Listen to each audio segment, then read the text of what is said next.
السلام علیکم ورحمۃ اللہ تعالیٰ وبرکاتہ۔ دوستو، میں پھر حاضر ہوں۔ ابھی جھوٹ کی نحوست کا سلسلہ چل رہا ہے، لہٰذا اس تسلسل کو قائم کرتے ہوئے میں چند باتیں لے کر پھر حاضر ہوا ہوں۔ خزائن العرفان صفحہ 115 میں ایک حکایت نقل کیا گیا ہے کہ حضرت عیسیٰ علیہ السلام کے پاس بہت سارے بچے جمع ہو جایا کرتے تھے۔ حضرت عیسیٰ علیہ السلام ان کے گھر کے بارے میں بتایا کرتے تھے کہ تمہارے گھر میں یہ بنا ہے، تمہارے گھر میں وہ بنا ہے، تمہارے گھر کے لوگ اتنے کھا چکے ہیں، اتنے نہیں کھائے ہیں، تمہارے لیے یہ بچا کے رکھے ہیں۔ جب بچے جاتے تو ان سے کہتے آپ نے فلاں فلاں چیز بنائی تھی، وہ بھی دیں وہ بھی دیں، اور ضد کر کے وہ لے لیتے۔ لوگ پوچھتے انہیں کہ تمہیں کون بتا رہا ہے یہ سب ساری باتیں؟ میرے دوستو، بچے کہتے کہ حضرت عیسیٰ علیہ السلام ہم سب کو یہ سب باتیں بتاتے ہیں۔ میرے دوستو، ان کے والدین کہتے خبردار ان کے پاس مت جایا کرو، وہ جادوگر ہیں، نعوذ باللہ۔ میرے دوستو، ایک دن ایسا ہے کہ سارے بچوں کو لوگوں نے ایک روم میں بند کر دیا۔ حضرت عیسیٰ علیہ السلام تلاشتے ہوئے جب اس گھر کے قریب آئے تو لوگوں سے پوچھا، بھائی بچے کہاں ہیں؟ تو انہوں نے کہا ہمیں معلوم نہیں ہے۔ کہا پھر اس روم میں کون ہے؟ تو انہوں نے غصے میں ناراض ہو کر کہا اس روم میں سور ہیں۔ لہذا حضرت عیسیٰ علیہ السلام نے کہا کہ اگر ایسا ہے تو ایسا ہی ہوگا۔ میرے دوستو، جب دروازہ کھولا گیا تو واقعی سارے کے سارے بچے سور بن چکے تھے۔ اللہ اکبر! دیکھا میرے دوستو، جھوٹ کی نحوست۔ ایک جھوٹ، چونکہ انہوں نے نبی سے جھوٹ کہا تھا، اس کی نحوست یہ ہوئی کہ سارے کے سارے بچے سور بن گئے۔ اللہ خیر فرمائے، اللہ رحمت نازل فرمائے مسلمانوں پر۔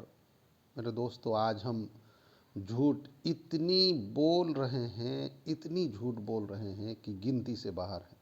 خدا را جھوٹ سے پرہیز کیجیے۔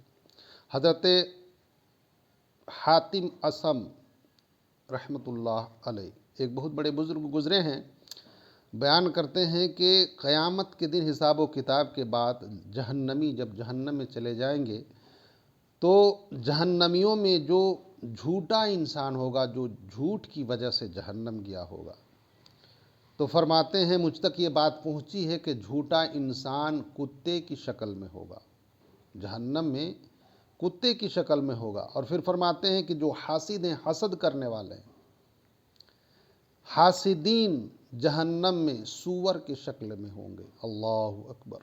بتائیے، جو حسد کرنے والے ہیں، جلن رکھنے والے ہیں، حاسدین جو ہے جہنم میں سور کی شکل میں ہوں گے۔ اور فرماتے ہیں کہ جو غیبت کرنے والے ہیں، چغل خوری کرنے والے ہیں، چغل خوری اور غیبت کرنے والے جو جہنم میں ہوں گے، ان کا شکل بندر جیسا ہو جائے گا۔ خدا را اپنا خیال کیجیے۔ میرے دوستو، پھر حضرت ہشام ایک روایت کرتے ہیں، ایک حکایت بیان کرتے ہیں کہ حضرت امام محمد بن سیرین رحمۃ اللہ علیہ کے پاس ایک شخص آیا اور اس نے اپنا خواب بیان کیا۔ وہ خواب یہ بیان کیا کہ حضور میں نے ایک خواب دیکھا، اس کی تعبیر بتا دیں۔ خواب یہ ہے کہ میرے ہاتھ میں ایک گلاس ہے اور اس گلاس میں پانی ہے۔ میرے ہاتھ سے گلاس تو ٹوٹ گیا مگر پانی سلامت رہا۔ میرے دوستو، حضرت امام محمد سیرین رحمۃ اللہ علیہ فرماتے ہیں کہ خدا را جھوٹ مت بولو۔ اس نے کہا کہ حضور میں تو خواب بیان کر رہا ہوں۔ کہا کہ تم جھوٹ بول رہے ہو۔ کہا نہیں، میں سچ بول رہا ہوں۔ کہا کہ اگر ایسا ہے تو اس کی تعبیر یہ ہے کہ تیرے گھر میں ایک بچہ پیدا ہوگا اور وہ بچہ حیات سے رہے گا مگر اس کی ماں مر جائے گی، انتقال ہو جائے گی۔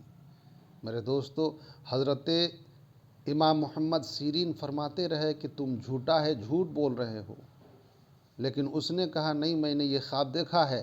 جب حضرت امام سیرین نے تعبیر بتا دیا تو وہ بندہ دوڑتا ہوا بھاگا وہاں سے اور یہ کہتا ہوا بھاگا، قسم خدا کی میں نے جھوٹ کہا ہے، میں نے ایسا کوئی خواب نہیں دیکھا۔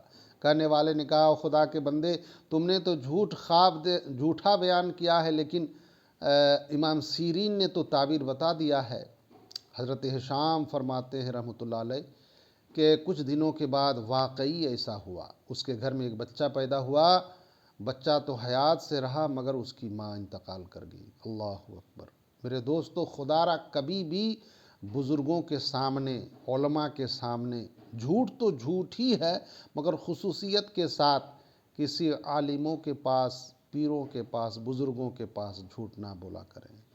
جھوٹ تو جھوٹ ہے مگر بزرگوں کے سامنے، ولیوں کے سامنے، علماء کے سامنے بولنا اور بڑی نحوست ہے۔ لہٰذا میرے دوستو، ہم انہی باتوں کو سمیٹ کر دعا کرتے ہیں مولا تعالیٰ ہم سب کو اس نحوست سے بچائے۔ جھوٹ، غیبت پر بھی انشاءاللہ تعالیٰ میں ویڈیوز بناؤں گا اور چغل خوری پر بھی بناؤں گا۔ آپ میرے ساتھ بنے رہیں، انشاءاللہ اگلی ویڈیو میں پھر ملوں گا۔ السلام علیکم ورحمۃ اللہ تعالیٰ وبرکاتہ۔